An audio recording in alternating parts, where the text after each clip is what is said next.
যে যখন মৌলিক ওই যে শেষকালের যে ঘটনা, মুসা আলাইহিস সালাতু ওয়াস সালামকে ধাওয়া করে ফেরাউন যখন পিছন পিছন নীল দরিয়ার মধ্যে চলে গেছে, এই নীল দরিয়ার মধ্যে চলে যাওয়ার জায়গায় ওইখানে যাওয়ার সময় এইখানে একটা গুরুত্বপূর্ণ একটা পয়েন্ট, সেটা হলো মুসা আলাইহিস সালাতু ওয়াস সালাম তো কুদরতিভাবে আল্লাহর কুদরতে লাঠি দিয়ে আঘাত করে রাস্তা বানায় নিছে, ঠিক না? আপনারা তো জানেন লাঠি দিয়ে আঘাত করেছে, সমুদ্রের পানি দুই ভাগ হয়ে রাস্তা হয়ে গেছে।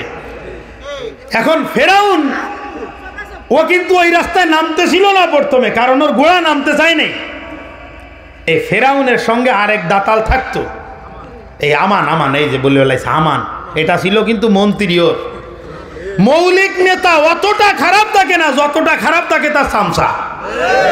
ওই চামচা ওরে বুঝায়, নষ্ট করে। স্যার, আরে আপনি তো খোদা হয়ে যাবেন, কি এটা, আপনি খোদা হইতে পারেন, আপনি এটা হইতে পারেন, আপনি সেটা হইতে পারেন।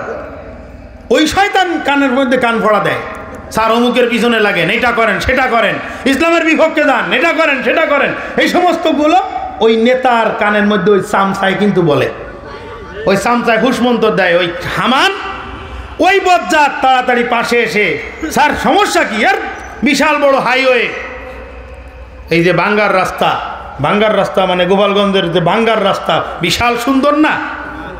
কথা কানা শুকরিয়া আদায় করেন অন্তত পক্ষে।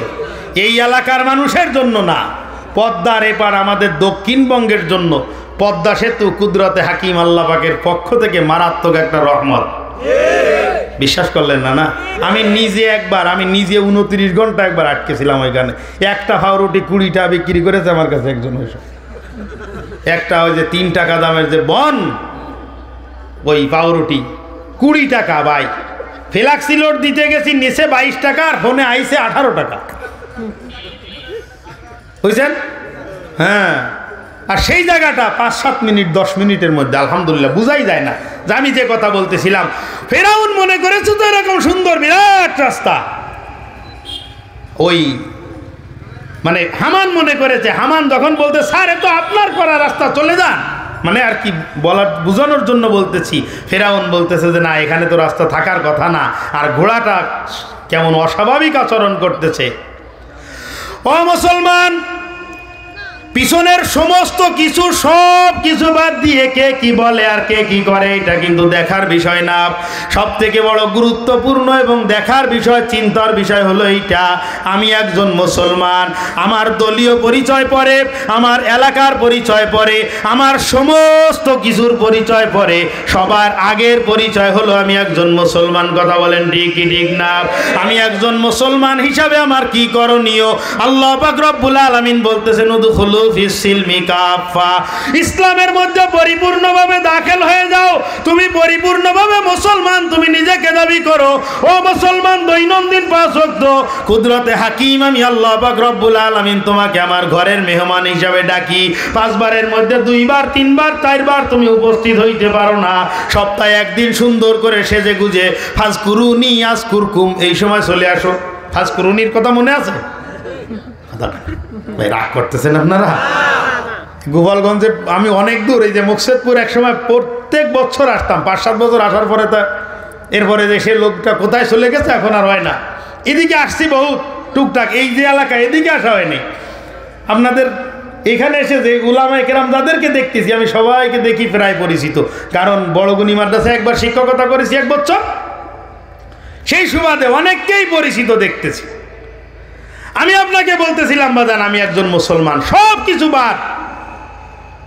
কিছু বাদ দিয়ে আমার সবার আগের কথা হলো আমি একজন মুসলমান। কি বলেন, কথা ঠিক না?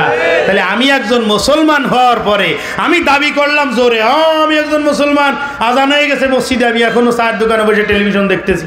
কিছু দিনদার আল্লাহর বান্দারা আছেন এরকমের। এই চরিত্র, এই স্বভাব ছেড়ে দিতে হবে বাজান, এটা ছাড়তে হবে। খবরদার, খবরদার। আমার ভাই আলোচনা করে গেছেন নামাজের ব্যাপারে, আমি এদিকে আর বলতেছি না। 2 নম্বর আরেকটা কাজ, নামাজ কালাম সব কিছু ঠিক আছে, কিন্তু সুদের মধ্যে আকণ্ঠ নিমজ্জিত আছে কি আছে না? এই যে সুদখোর যখন নামাজ আদায় করা ধরে, তাড়াতাড়ি ওর কপালটা কালো হয়ে যায়, আছে না? কপাল কালো হয়ে যায় তাড়াতাড়ি। এই সুদখোরের অবস্থাটা কি জানেন ভাই? এই সুদখোরের নাম লিখে গরুর গলায় ঝুলে দিলে, ওই আটিলি ওই যে গরুর যে পুকা, এই পুকা চলে যায়। সুদের মারাত্মক অপরাধ, এই সুদি কারবারের থেকে আমাদেরকে বের হয়ে আসতে হবে। যদি আমি মুসলমান দাবি করি নিজেকে, আবার আমি যদি মুসলমান হই, সঠিক মুসলমান যদি আমি হই, তাহলে আরেক মুসলমানের সঙ্গে দুনফুন, চিটারি, বাটপারি এগুলো আমি করব না। আরেকজন মুসলমান আমার দ্বারায়, আরেকজন মানুষ আমার দ্বারায় কষ্ট পাবে, এই রকম চরিত্র আমি মুসলমানের হওয়া উচিত না। কথা বলেন ঠিক না? মুসলমান আমি, আমার প্রতিবেশী, তার বাড়ির মেহুগুনি গাছ আমার বাউন্ডারির ওয়ালের উপর দিয়ে আমার মাথার উপরে চলে আসছে, আমার গাছের ডাল ওই পাশে চলে গেছে, কাকা ডালগুলো কাটে দেন। হ্যাঁ শয়তান, আমার গাছের ডাল গোড়া আমার এ পাশে, কাটবো না, ওর ক্ষতি হয়ে যাচ্ছে। প্রকৃতপক্ষে মুসলমান যে, তার দ্বারাই অন্য মুসলমানের ক্ষতি হইতে পারে। আরো ধরে বলেন পারে। আল্লাহর নবী বলেন, ও আমার উম্মতেরা, আল মুসলিমু মান সালিমাল মুসলিমুনা মিন লিসানিহি ওয়া ইয়াদিহি আও কামা ক্বালা আলাইহিস সালাতু ওয়াস সালাম। ও দুনিয়ার আমার উম্মতেরা, প্রকৃতপক্ষে মুসলমান হলো ওই ব্যক্তি, যেই ব্যক্তির হাত এবং জবানের থেকে অন্য মুসলমান নিরাপদে থাকে। জোরে বলেন সুবহানাল্লাহ। অন্য মুসলমানের ক্ষতি আমার হাতের দ্বারাই হইতে পারবে না। বাজান, অনেক ঘটনা এরকম ঘটেছে, বিভিন্ন এলাকায় পেপার পত্রিকায় আপনারা পড়েছেন, অন্যের ঘের কেটে দিছে, অন্যের জমি জবরদখল করে নিছে, এরকম ঘটনা ঘটছে কি ঘটছে না? কথা কন। আরেকজনের জিনিস জোর করে ছিনতাই করে নিছে। ও বাজান, একজন মুসলমান আরেকজনের জিনিস ছিনতাই করতে পারে? কথা বলেন পারে? যদি পারে, যদি নেয়, তাহলে বুঝতে হবে যে ওর মধ্যে মুসলমানিত্বের ঘাটতি আছে। ও মুসলমান, আল্লাহর নবী বলেন, মান গসাবার দামিন শিবরিন ইতাবাকুহু ইয়াউমাল কিয়ামাহ। ও দুনিয়ার আমার উম্মতেরা, এক বিঘা পরিমাণ জমিন যদি তুমি অন্যায়ভাবে কারো থেকে যদি তুমি আত্মসাৎ করো, মুহাম্মাদুর রাসূলুল্লাহ আওয়াজ করে বলেন সাল্লাল্লাহু আলাইহি ওয়াসাল্লাম বলতেছেন, উম্মতেরা, কিয়ামতের ময়দানে 70 গজ জমিনটাকে তুলে ওইটাকে মালা বানায় তোমার গলার মধ্যে পরিধান করায় দেওয়া হবে। জোরে বলেন নাউজুবিল্লাহ। এক বিঘা পরিমাণ জমিনের যদি তুমি আল ঠেলো। একটা সুন্দর একটা ঘটনা মনে আসছে, বলবো বাদান? ওই পিছনের লোকের তো বলেন, তো বলবো? আলহামদুলিল্লাহ, পিছনেরাও সজাগ আছে আলহামদুলিল্লাহ। ইমামে আজম আবু হানিফা রহমাতুল্লাহ আলাই, ইমামে আজম আবু হানিফা রহমাতুল্লাহ আলাই, ভালো করে খেয়াল করেন, ইমাম আজম আবু হানিফা রহমাতুল্লাহ আলাইহির ছাত্র ইমাম মুহাম্মদ রহমাতুল্লাহ আলাই, ইমাম মুহাম্মদ রহমাতুল্লাহ আলাইহির ছাত্র ইমাম শাফি রহমাতুল্লাহ আলাই, ইমাম শাফি রহমাতুল্লাহ আলাইহির ছাত্র ইমাম আহমদ ইবনে হাম্বল রহমাতুল্লাহ আলাই, ইমাম আহমদ ইবনে হাম্বল রহমাতুল্লাহ আলাইহির ছাত্র ইমাম বুখারী রহমাতুল্লাহ আলাই। এই ইমাম আজম মাথায় করে মাটির কলসে পানি নিয়ে আসতেছে, মাটির কলসিতে পানি। রাস্তায় দেখা হয়েছে, হুজুর 1 মিনিট একটু কথা বলতাম। আমরা ইমামতি করি, মাদ্রাসায় পড়াই, অনেক সময় আপনারাও রাস্তায় মোটরসাইকেল দাঁড় করায়, বা হুজুর 1 মিনিট একটা মাসালা। এটা খুশির ব্যাপার, আপনার মধ্যে যত জিজ্ঞাসার আগ্রহ থাকবে তত এটা খুশির ব্যাপার, কারণ আপনি সঠিক পথে চলতে চান। এখন ইমাম সাহেব হুজুর একটা মাসালা বলেন, তা মাথায় বড়া কলস নিয়ে আপনি আমার মাসলা শুনবেন? খারাপ লাগতেছে, আপনি কলসটা নিচে রাখেন, ভালো করে খেয়াল করেন, কলসটা নিচে রাখেন। না না সমস্যা নাই, তুমি বলো। না হুজুরে, কলস মাথায় থাকা অবস্থায় আমি মাসলা জিজ্ঞাসা করতে পারতেছি না, এটা নিজের বিবেকেও কেমন একটা লাগে না?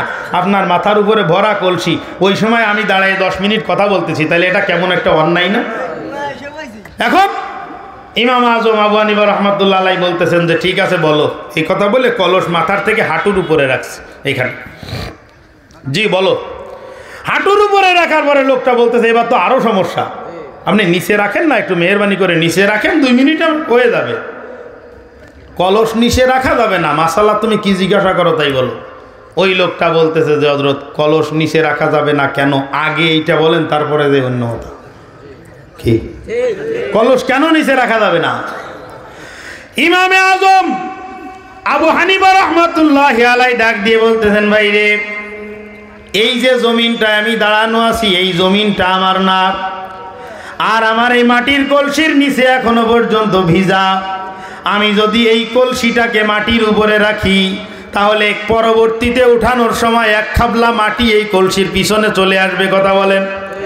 কিয়ামতের ময়দানে এই জমিওয়ালা যদি আমার কাছে যদি জিজ্ঞাসা করে, আল্লাহ পাক রব্বুল আলামিনের দরবারে যদি আমাকে আসামি বানায়, যদি মামলা দেয়, এই এক মুষ্টি মাটির জন্য আমি ইমাম আজম ইমাম আবু হানিফা মারাত্মকভাবে ফেসে যাব। এই জন্য আমি কি করব না, আমার এই কলসি আমি নিচে রাখতে রাজি না। ও মুসলমান, এই লোকটার মাসালা জিজ্ঞাসা করার দরকার ছিল হলো এইটা, যে আপন ভাইয়ের কিছু জায়গা নিজের মধ্যে আমি আত্মসাৎ করেছি হুজুর, এখন নিজের ভাইয়ের তা করেছি, অতএব এইটা করা আমার জন্য জায়েজ আছে কি না? মনে হয়েছে ওনার মাসালা কি, জিজ্ঞাসা করার বিষয় কি ছিল, যে আমি আমার ভাইয়ের সামান্য একটু জমি পাঁচিল দিয়ে আমার মধ্যে নিয়ে নিছি, এটা আমার জন্য ঠিক আছে কিনা, এই মাসালা জিজ্ঞাসা করার পরে এই কলসি ভিজা কলসির মাসলা শোনার পর ওই প্রশ্ন আর জিজ্ঞাসা করার জায়গা আছে? আর জায়গা নেই অবদান। অথচ ইমাম আবু হানিফা রাহমাতুল্লাহ আলাইহির ফতোয়া কি, আপনি রাস্তা দিয়ে যাচ্ছেন, কুলুপ করার জন্য ঢিলা কুলুপ ব্যবহার করার জন্য আপনি কি করবেন, ওইটু মাটি তুলে কুলুপ ব্যবহার করবেন। এখন অনুমতি ছাড়া আপনি নিতে পারবেন।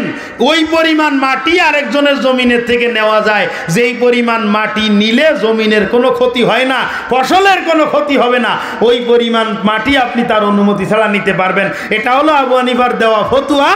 আর আবু হানিফা রাহমাতুল্লাহ আলাইহির আমল হলো ভিজা কলসি মাটির উপরে রাখা যাবে না। প্রকৃতপক্ষে মুসলমানের চরিত্র এরকম হইতে হবে, কথা বলেন ঠিক না?